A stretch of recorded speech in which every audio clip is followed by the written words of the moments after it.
Actually ஒரு பிரைடுக்காக செஞ்ச prank கேக்கை பார்ப்போம். அஸ்ஸலாமு அலைக்கும். ஹாய் ஃப்ரெண்ட்ஸ், இந்த வீடியோவில் என்ன பார்க்க போகிறோன்னா, கஸ்டமர் கால் பண்ணி எனக்கு வந்து ப்ராங்க் கேக் வேணும், இந்த மாதிரி செஞ்சு தருவீங்களா அப்படின்னு கேட்டாங்க. ஃபஸ்ட்டு வந்து நான் டம்மியில் செய்கிறேன் அப்படின்னு சொல்லியிருந்தேன். அதுக்கப்புறமா வந்து யோசித்தேன், ஓகே டின்னில் செஞ்சாலே வந்து கொஞ்சம் நீட்டாக தான் இருக்கும், நீங்கள் பக்கத்தில் மாங்கனாம்பட்டை அப்படிங்கிறதுனால டின்னை வந்து திருப்பி கொடுத்துருங்க அப்படின்னு சொல்லியிருந்தேன். ஓகேன்னு சொல்லியிருந்தாங்க.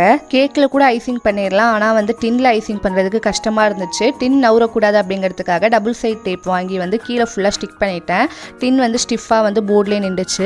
அதுக்கப்புறமா நார்மலாக ஒயிட் கலர் க்ரீமில் ஐசிங் பண்ணிவிட்டு அதுக்கப்புறமா வந்து ப்ளூ கலரில் வந்து நாசுல் ஒர்க் பண்ணியிருந்தேன். பார்க்க வந்து ரியல் கேக் மாதிரியே இருந்துச்சு, ரியல் கேக்கோட நல்லாவே இருந்துச்சு. அதுலேயுமே வந்து பிரைட் டு பி அப்படின்னு சொல்லி ப்ளேஸ் பண்ண சொல்லியிருந்தாங்க. அவங்க சொன்ன மாதிரியே வந்து பிரைட் டு பி அப்படிங்கிறத சாக்லேட்டில் வந்து போர் பண்ணி வந்து இது பண்ணிட்டேன். நெக்ஸ்ட் வந்து அவங்க கேட்டிருந்த இன்னொரு 1/2 kg கேக் வந்து பிளாக் ஃபாரஸ்ட் கேக். அது வந்து நார்மலாக பிளாக் ஃபாரஸ்ட் டிசைன்லேயே வந்து செஞ்சு முடிச்சிட்டேன். உங்களுக்குமே கேக்ஸ் வேணும்னா ஸ்க்ரீனில் தெரிய நம்பருக்கு கான்டாக்ட் பண்ணுங்கள்.